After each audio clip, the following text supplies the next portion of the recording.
हरे Krishna everyone. आज हम श्रीमद् भागवतम के पहले स्कंद के तीसरे अध्याय के आज हम 36वें श्लोक से स्टार्ट करेंगे। तो कल के सेशन में हम लोगों ने क्या जाना? हम लोगों ने ये जाना कि कुछ लोग भगवान की धारणा, भगवान के विराट रूप की धारणा स्थूल रूप में करते हैं। स्थूल रूप का मतलब ये है जिस रूप को आप देख सकते हो, जैसे आप अपने शरीर को देख सकते हो। तो वो लोग ये सोचते हैं कि जो ऊपर से लेकर नीचे तक जो 14 लोक हैं वो भगवान के शरीर के अंग हैं। इस प्रकार भगवान के बारे में सोचते हैं कि भगवान ऐसे दिखते होंगे। फिर कुछ लोग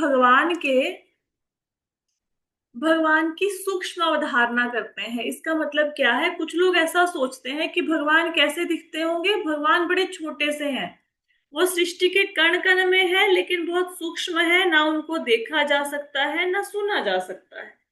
तो कुछ लोग भगवान के बारे में ऐसा सोचते हैं। तो फिर ये बताया गया कि अब भगवान को देखा कैसे जाए। एक्चुअल में भगवान जो है उनका साकार रूप है जो भगवान कृष्ण का है, लेकिन कुछ लोग उसको ऐसे देख नहीं पाते। ठीक है, तो अब भगवान को देखेंगे कैसे? जब माया हट जाएगी, माया ने जो अविद्या का जाल बिछाया ज्ञान का, वो हट जाएगा, तो भगवान को हम देख पाएंगे, अपनी आत्मा को भी देख पाएंगे, भगवान को भी देख पाएंगे। और जब हम ये मान लेंगे कि हम ये शरीर नहीं है, हम ये सूक्ष्म शरीर नहीं है, स्थूल शरीर नहीं है, तो आत्मा के भी दर्शन होंगे, परमात्मा के भी दर्शन होंगे। अब ये माया कैसे जीवों के ऊपर से पर्दा हटाएगी, कैसे जीवों का पीछा छोड़ेगी? भक्ति करने से। भक्ति करने से भगवान देखेंगे कि भाई ये व्यक्ति सच में क्या करना चाहता है, मेरी प्राप्ति करना चाहता है। तो भगवान क्या करेंगे? उसकी मति को विशारदी बना देंगे। माया को बोलेंगे भाई ये व्यक्ति मेरे को प्राप्त करना चाहता है, तुम अज्ञान का पर्दा इसके सिर से हटाओ। तो माया हटा देगी और माया उसकी हेल्प करेगी भगवान को मिलाने में। अब ये जो भगवान है, इनके जन्म कर्म अत्यंत दिव्य हैं। इसको मूर्ख व्यक्ति नहीं समझ सकता। इसको कवि लोग, विद्वान लोग समझाते हैं अपने साहित्यों, मतलब वैदिक साहित्यों से को पढ़ने से भी भगवान को नहीं समझा जा सकता। जरूरी नहीं किसी व्यक्ति ने वेदों को पढ़ा हो और वो समझ ले कि कृष्ण ही भगवान है ना। सारी भगवत गीता पढ़ ले फिर भी उसको समझ में आ जाए कृष्ण भगवान है, नहीं, ऐसे नहीं समझ आता। वो तो अगर कोई गुरु मिलेंगे आपको, प्रमाणिक स्रोत से ज्ञान प्राप्त करोगे, तब समझ आएगा। विद्वान लोग भगवान के जन्म और कर्मों का वर्णन करते हैं, मूर्खों के बस की बात नहीं है। ये कल हम सेशन में हम लोगों ने जाना। अब हम नेक्स्ट श्लोक से शुरू करते हैं, 36वें श्लोक से। ये श्लोक है: स वा इदं विश्वममोघलीलः सृज्यत्यवत्यति न सज्जतेऽस्मिन् भूतेषु चान्तर्हित आत्मतन्त्रः सांवर्गिकं जिघ्रति क्षणगुणेशः। जिनके कर्म सदैव निष्कलुष होते हैं, वे भगवान 6 इंद्रियों के स्वामी हैं और 6 ऐश्वर्यों के साथ सर्वशक्तिमान हैं। वे दृश्य ब्रह्मांडों की सृष्टि करते हैं, उनका पालन करते हैं और रंच मात्र भी प्रभावित हुए बिना उसका संहार कर देते हैं। वे समस्त जीवों के भीतर और बाहर विद्यमान रहते हैं और सदैव वे समस्त जीवों के भीतर विद्यमान रहते हैं और सदैव स्वतंत्र होते हैं। अब यहाँ पे श्लोक में क्या बताया गया है? यहाँ पे बताया गया है कि जो भगवान के कर्म हैं निष्कलुषित होते हैं। उसमें निष्कलुषित का मतलब ये है कि भगवान के कर्म जो हैं वो निष्कलंक है, उसमें किसी प्रकार का कोई कपट इत्यादि नहीं है। और भगवान जो भी कर्म करते हैं उसके पीछे एक उद्देश्य होता है, बिना उद्देश्य के वो कर्म नहीं करते हैं। जैसे भगवान ने सृष्टि का सृजन किया तो उसके पीछे एक उद्देश्य है कि जीवों को अपने धाम में वापस लेके जाना है। ऐसे भगवान जिसके कर्म क्या होते हैं? निष्कलंक होते हैं। हमारे कर्म कैसे हैं? हमारे कर्म तो कपट पूर्ण है ना। भगवान के कर्म ऐसे नहीं होते। और भगवान 6 इंद्रियों के स्वामी हैं। 6 इंद्रियों के स्वामी का मतलब क्या है? कि हमारी जो 6 ज्ञान इंद्रियां हैं, आंख, कान, नाक, जीभ, त्वचा, और इसके साथ ही हमारा मन, इन सबके स्वामी कौन है? भगवान है। अब भगवान परमात्मा के रूप में हमारे हृदय में बैठे हैं। उनको पता लग जाता है कि इस जीव की क्या खाने की इच्छा हो रही है, क्या पीने की इच्छा हो रही है, कहाँ जाने की इच्छा हो रही है, ये क्या करना चाहता है। कई बार आपने देखा होगा ना, हम किसी को कहते हैं कि बहुत दिनों से तुम्हें याद कर रहे थे, देखो तुम्हारा फोन आ गया। या हम किसी को याद कर रहे होते हैं, दरवाजे पे घंटी बजती है और व्यक्ति वो सामने होता है। ये हमारी इच्छा को कौन पूरा कर रहा है? भगवान। क्योंकि भगवान अंदर से हमारी इच्छाओं को जान रहे हैं। कैसे जान लेते हैं भगवान हमारी इच्छाओं को? हम कौन सा बोल के बताते हैं? वो इस प्रकार जान लेते हैं क्योंकि भगवान हमारी इंद्रियों के स्वामी हैं। ठीक है, तो हमारे मन में क्या चल रहा है, हमारी इंद्रियां क्या चाहती हैं, भगवान उन इच्छाओं को जान लेते हैं। और 6 ऐश्वर्यों के साथ सर्वशक्तिमान है। अब 6 ऐश्वर्य कौन से हैं भगवान के? भगवान सबसे अधिक ऐश्वर्यशाली धनवान है, उनमें सबसे अधिक शक्ति है, वो सबसे अधिक ख्याति प्राप्त है, उनका गुडविल बहुत है। भगवान को ऊपर से नीचे 14 लोकों में सब जानते हैं। अब बोलो, सचिन तेंदुलकर को कोई जानता है ब्रह्मलोक में? कोई नहीं जानता। धरती पे लोग जानते हैं, लेकिन भगवान को सब लोकों में सब जानते हैं। भगवान सबसे अधिक सुंदर है, भगवान सबसे अधिक ज्ञानवान है, और इतना सब कुछ होते हुए भी भगवान से उनसे कोई प्रेम नहीं है। तो भगवान की एक लास्ट क्वालिटी है रिनंसिएशन, वैराग्य। अगर हम बहुत ज्यादा शक्तिशाली हो जाएं और हमें ज्ञान मिल जाए, हम सुंदर बन जाएं, हमारे पास धन हो जाए, तो कितना अहंकार आ जाएगा। लेकिन भगवान को इन सब चीजों से कुछ लेना देना नहीं। तो इस प्रकार भगवान 6 ऐश्वर्यों के भी स्वामी हैं। ठीक है, वे दृश्य ब्रह्मांडों की सृष्टि करते हैं। तो जितने भी हमें ब्रह्मांड नजर आ रहे हैं या जो नहीं भी नजर आ रहे हैं, उन सबकी सृष्टि किसने की है? भगवान ने की है। उसका पालन कौन कर रहा है? भगवान कर रहे हैं। हम क्या सोचते हैं? हम पालन कर रहे हैं। जैसे हमें ऐसा लगता है हम बच्चों को खाना ना दे तो बच्चे भूखे मर जाएंगे। पिता सोचता होगा मैं धन ना कमाऊं तो बच्चे भूखे मर जाएंगे। पर ऐसा कुछ नहीं होता, क्योंकि पालन कौन कर रहा है? पालन तो भगवान कर रहे हैं। हमारे पूर्व जन्मों के कर्मों के अनुसार हमें मिल रहा है जो मिल रहा है। ठीक है, ये सुख दुख बिना बुलाए ऐसे ही आ जाते हैं जीवन में हमारे कर्मों के अनुसार।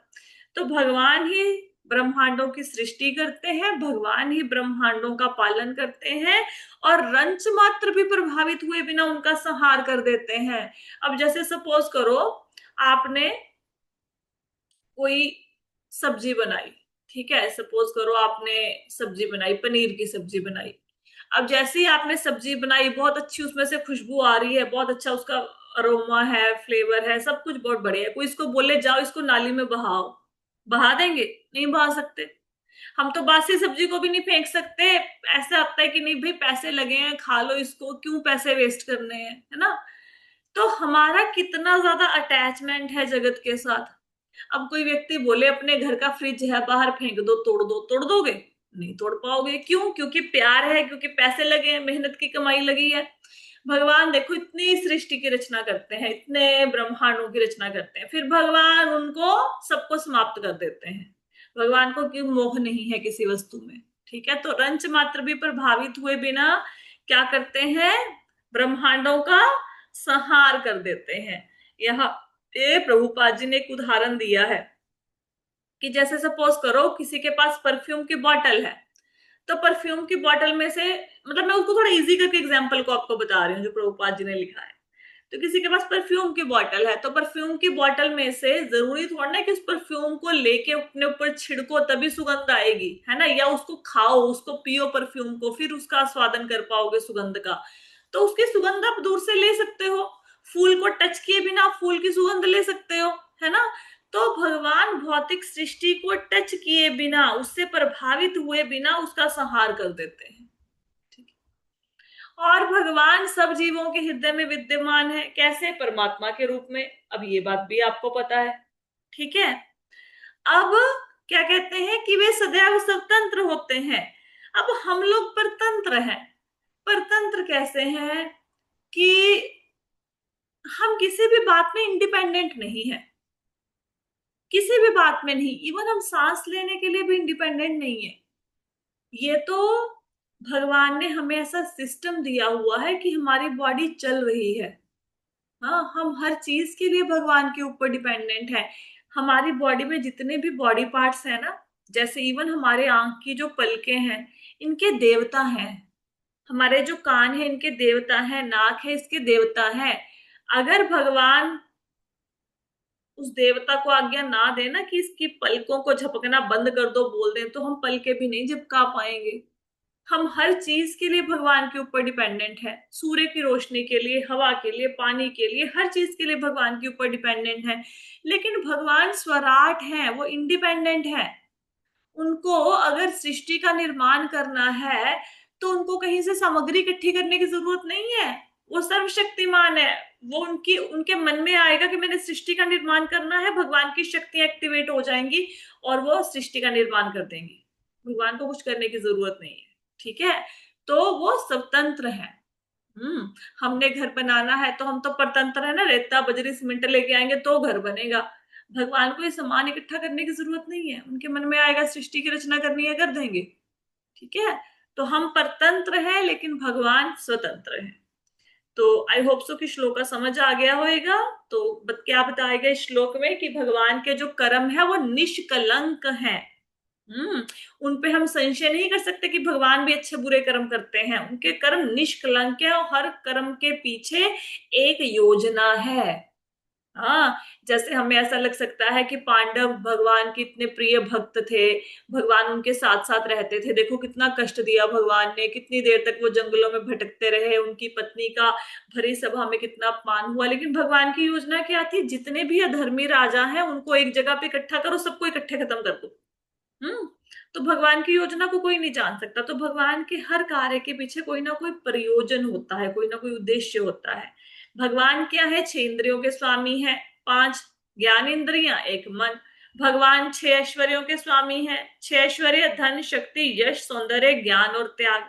ठीक है, भगवान सारे ब्रह्मांडों की सृष्टि करते हैं, पालन करते हैं और संहार करते हैं। लेकिन संहार करते हुए भगवान को कोई मोह नहीं पैदा होता कि भाई नहीं, हाय हाय मैंने इतनी मुश्किल से ये सृष्टि बनाई थी, अब सारे को खत्म कर दूंगा, फिर से बनानी पड़ेगी। ऐसा नहीं होता। ठीक है, भौतिक सृष्टि से भगवान प्रभावित नहीं होते।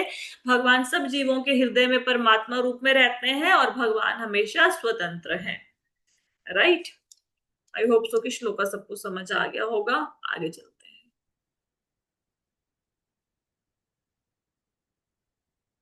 एक्चुअली इस श्लोक को ना काफी, अगर हम चाहें तो डीप में भी समझ सकते हैं। तो जब लास्ट टाइम क्लासेस लगाई गई थी श्रीमद् भागवतम की, तो बहुत समय लगाया था एक एक श्लोक के ऊपर।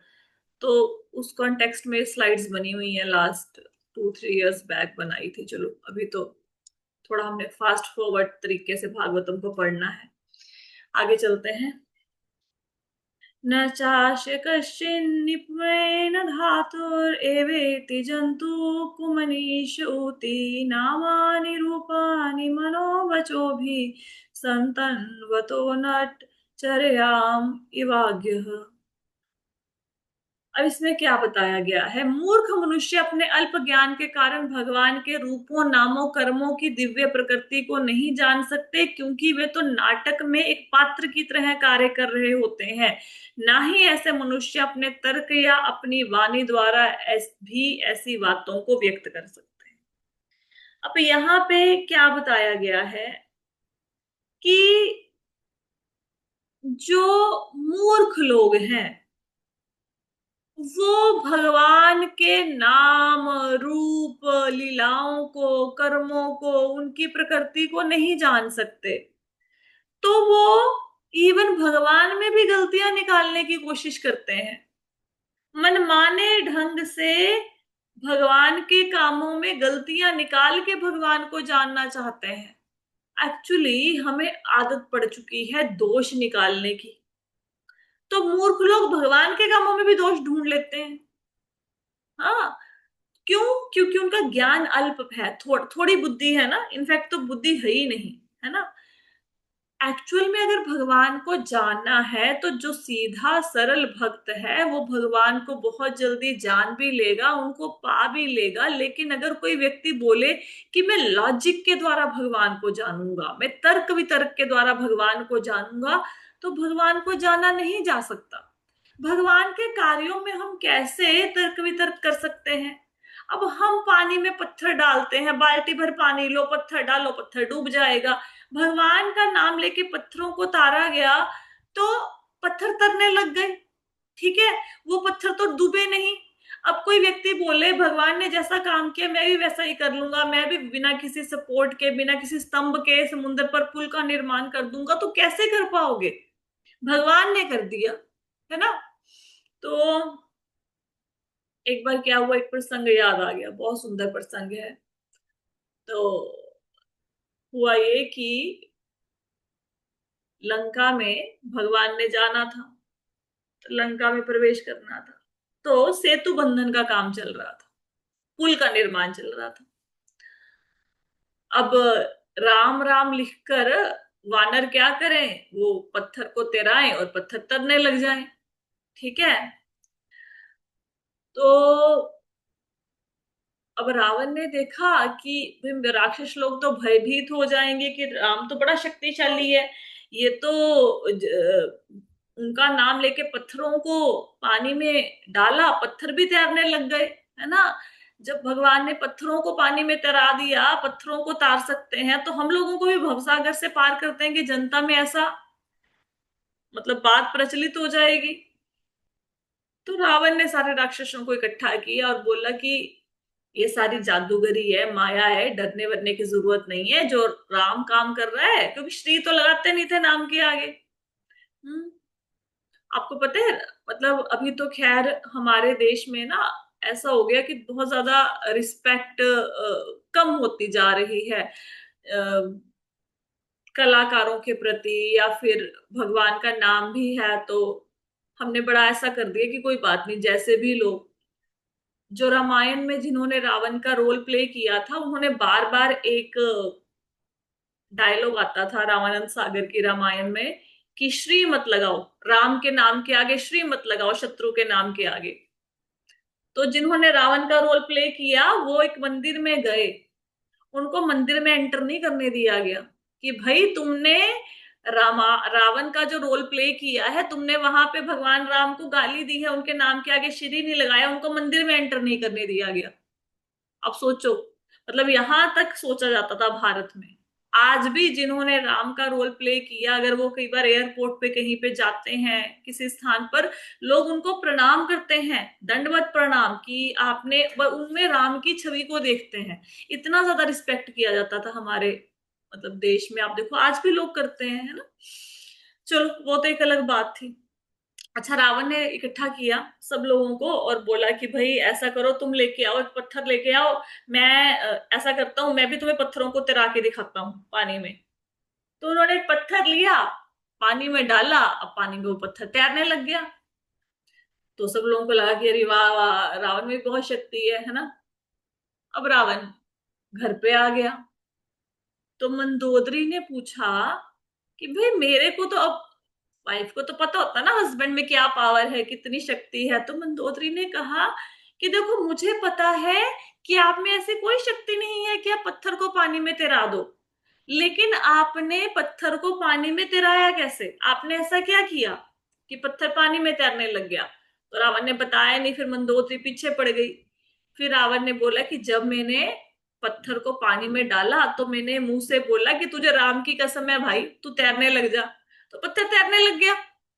ठीक है, अब अब उधर भगवान राम बैठे हैं, वो भी सेतु बंधन का कार्य करवा रहे हैं। अब भगवान राम के मन में आया कि ये सारे वानर राम राम लिखकर पत्थरों को तिरा रहे हैं, मैं भी लिख कर देखता हूं। तो भगवान ने भी एक पत्थर के ऊपर राम लिखा और उसको छोड़ दिया पानी में, अब वो पत्थर डूब गया। तो भगवान राम को बड़ा हैरानी हुई कि भाई वानर लोग पत्थर पे राम राम लिख रहे हैं, इनके पत्थर तैर रहे हैं, मेरा पत्थर क्यों डूब गया? तो फिर वहां पे बताया उनको भक्तों ने कि भगवान ये पत्थर इसलिए पानी में तैर रहे हैं क्योंकि आपने इनको पकड़ा हुआ है, लेकिन आपने जिसका हाथ छोड़ दिया, जिसको राम ने अपने हाथ से छोड़ दिया, वो कैसे उसकी गति होगी? वो तो फिर डूब ही जाएगा ना। भगवान राम ने पत्थर को हाथ से छोड़ दिया तो पत्थर डूब ही जाएगा ना। लेकिन हाँ, कोई राम नाम का सहारा ले तो पत्थर ही क्यों ना हो, वो तैरने लग जाएगा।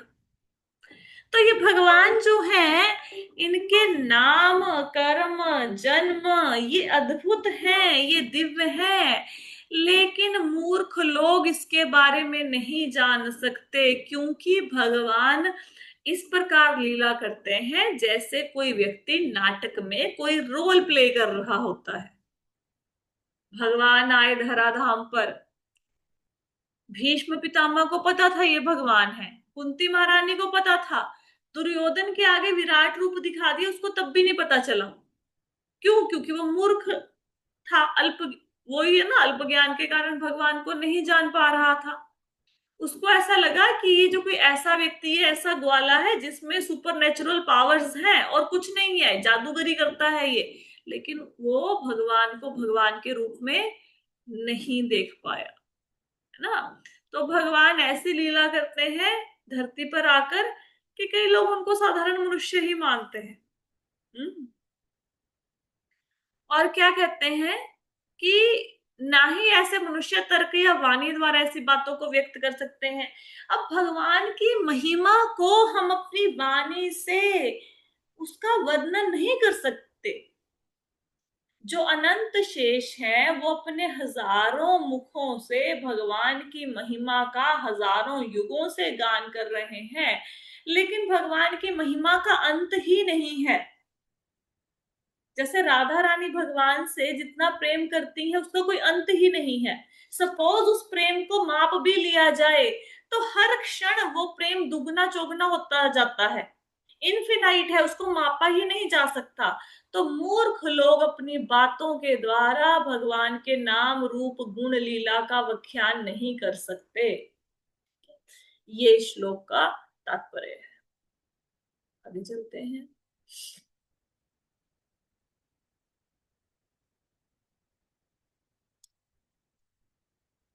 नेक्स्ट श्लोक है, सवेद धातुः पदवीं परस्य दुरन्तवीर्यस्य रथाङ्गपाणे यो मायया सन्ततयानुवृत्त्या भजेत् तत्पाद सरोजगन्धम्।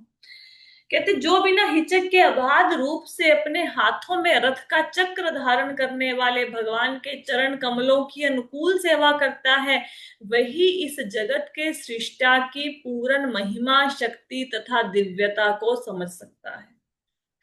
अब क्या बताया गया श्लोक में कि अब हम पिछले श्लोक में क्या आया कि भगवान के नाम रूप गुण लीलाओं का वर्णन मूर्ख लोग नहीं कर सकते, तो भाई भगवान को जाना कैसे जा सकता है? कौन जान सकता है भगवान को?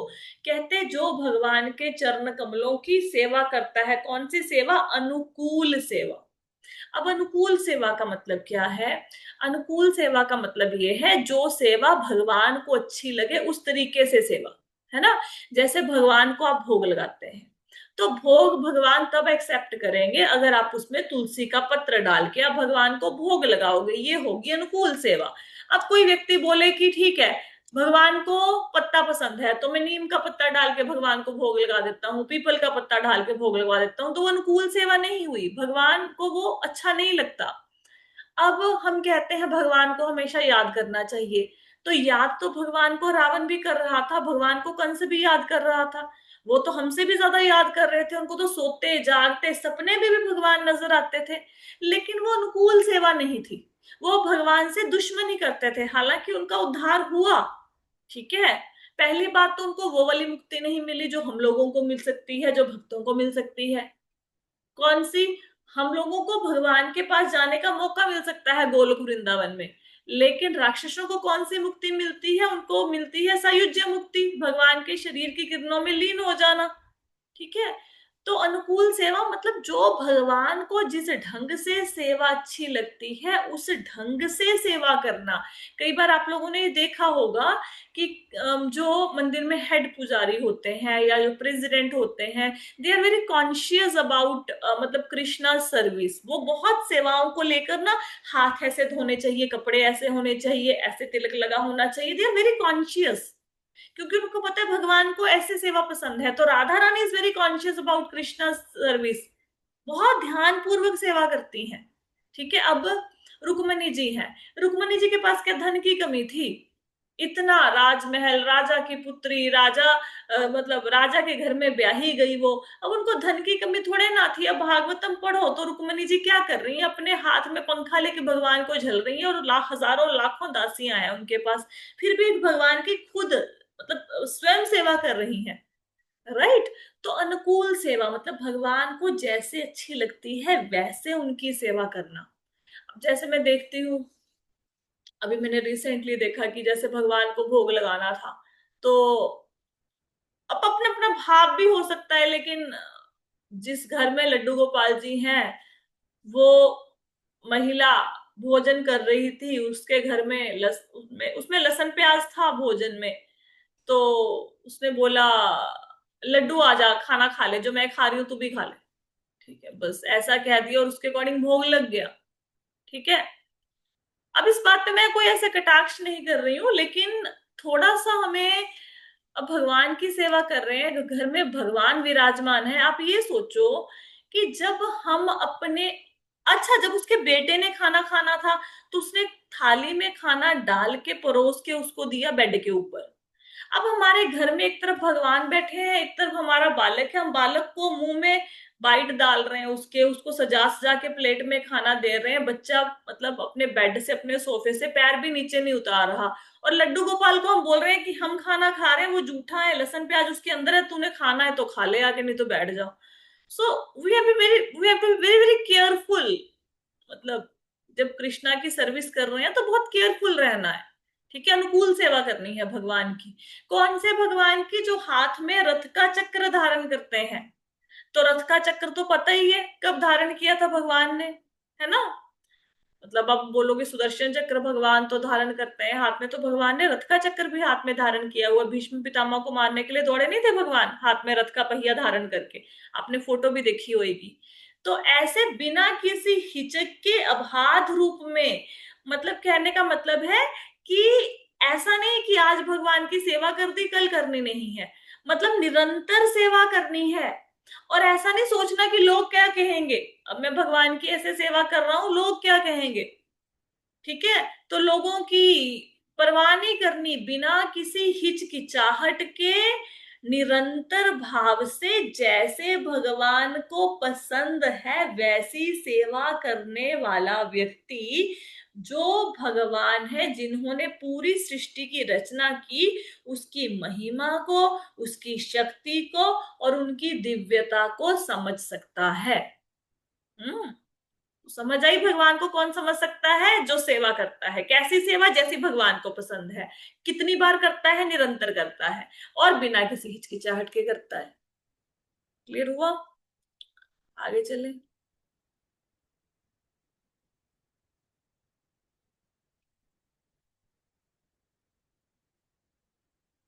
अथेह धन्या भगवन्ति तत्थं यद्वासुदेवे अखिल लोकनाथे कुर्वन्ति सर्वात्मकमातं भावं न यत्र भूय परिवर्ततः उग्र। यहाँ पे बताया गया है, इस संसार में केवल ऐसी जिज्ञासाओं द्वारा ही मनुष्य सफल तथा पूर्णतः ज्ञात हो सकता है, क्योंकि ऐसी जिज्ञासाओं से अखिल ब्रह्मांडों के स्वामी भगवान के प्रति दिव्य आह्लादकारी प्रेम उत्पन्न होता है, और जन्म मृत्यु की घोर पुनरावृत्ति से 100% प्रतिरक्षा की गारंटी होती है। अब देखो यहाँ पे गारंटी ले ली, किस बात की गारंटी है? इस बात की गारंटी है कि अब मन में प्रश्न तो बहुत से आते हैं हर व्यक्ति के, हमारे मन में भी बहुत सारे प्रश्न होते हैं, है ना? अननेसेसरी दुनियादारी के प्रश्न। हमने खाना बनाया, पतिदेव ने तारीफ क्यों नहीं करी, ये प्रश्न। मैंने इतना पढ़ाया, बच्चा क्लास में फर्स्ट क्यों नहीं आया, ये प्रश्न। हमारे घर में हमारा सम्मान क्यों नहीं हो रहा है, ये प्रश्न। आने वाले फ्यूचर में बच्चों की पढ़ाई लिखाई कैसे होगी, ये प्रश्न। ठीक है, अलग अलग प्रकार के प्रश्न। आज बिजनेस चल रहा है, कल को बिजनेस ना चला तो क्या करेंगे, मेरे साथ ऐसा गलत क्यों हो रहा है भगवान। तो अलग अलग प्रकार के प्रश्न हैं, लेकिन इन प्रश्नों से व्यक्ति का उद्धार नहीं हो सकता। ऐसी जिज्ञासाओं से उद्धार नहीं होगा। तो कैसी जिज्ञासा से उद्धार होगा, कैसे प्रश्नों से उद्धार होगा? ऐसे प्रश्न जो भगवान से संबंधित हों, जैसे प्रश्न नैमिषारण्य के ऋषियों ने पूछे सूत गोस्वामी से। तो इस श्लोक में सूत गोस्वामी जो नैमिषारण्य के ऋषि हैं, उन्होंने जो प्रश्न पूछे हैं सूत गोस्वामी से, 6 प्रश्न, उनकी प्रशंसा कर रहे हैं कि धन्य हो ऋषियों, आपने ऐसे प्रश्न पूछे, क्योंकि इन प्रश्नों का संबंध भगवान कृष्ण से है। और जब मैं उनके उत्तर दूंगा तो मुझे एक मौका मिलेगा भगवान की महिमा का गान करने का। कहते हैं जो श्रोता होता है तो उसका तो एक तरफ का फायदा होता है, जैसे अभी आप सुन रहे हो कथा, तो आपका तो एक तरफ का फायदा हो रहा है श्रवण का। मुझे दोहरा फायदा हो रहा है, क्यों? क्योंकि मैं बोल भी रही हूँ और मैं सुन भी रही हूँ और ऊपर से पढ़ भी रही हूँ, तो मुझे तो 3 गुना फायदा हो गया, है ना। तो जब कोई श्रोता वक्ता से कोई प्रश्न पूछता है जिसका संबंध भगवान से होता है, और वक्ता उस प्रश्न का उत्तर देता है, तो ऐसे प्रश्न उत्तरों से भगवान के प्रति, जो कि सारे ब्रह्मांडों के स्वामी हैं, उनके प्रति भाव उत्पन्न होता है, उनके प्रति प्रेम उत्पन्न होता है। और जब ऐसे प्रश्न उत्तर किए जाते हैं, तो ऐसे प्रश्नों उत्तरों को सुनने से क्या होता है, जन्म मृत्यु के चक्कर से मुक्त होने की गारंटी मिलती है 100%। मतलब अभी जो भागवतम में आप पढ़ रहे हो, ऋषियों के प्रश्न और सूत गोस्वामी के उत्तर, ये जो श्रीमद् भागवतम में दर्ज है, इनको पढ़ने से गारंटी है। कितनी गारंटी? 100% गारंटी। क्या गारंटी है भाई? कि आप जन्म मृत्यु के चक्कर से मुक्त हो जाएंगे। 4 मिनट बचे हैं, एक श्लोक और कर ले। तो यहाँ पे 40 नंबर श्लोक से लेके 44 नंबर श्लोक तक, अभी हमने कौन सा श्लोक पढ़ा था? 39। इसमें एक तो श्रीमद् भागवतम की ग्लोरिफिकेशन है, कि श्रीमद् भागवतम, ग्लोरिफिकेशन समझते हैं, महिमा का बखान। अब 5 श्लोक रह गए तीसरे अध्याय के। अब इन 5 श्लोकों में क्या है? एक तो श्रीमद् भागवतम की महिमा का बखान है, एक सूत गोस्वामी जी नैमिषारण्य के ऋषियों ने जो 6वां प्रश्न पूछा था। कौन सा प्रश्न पूछा था? 6वां प्रश्न क्या था, बताओ।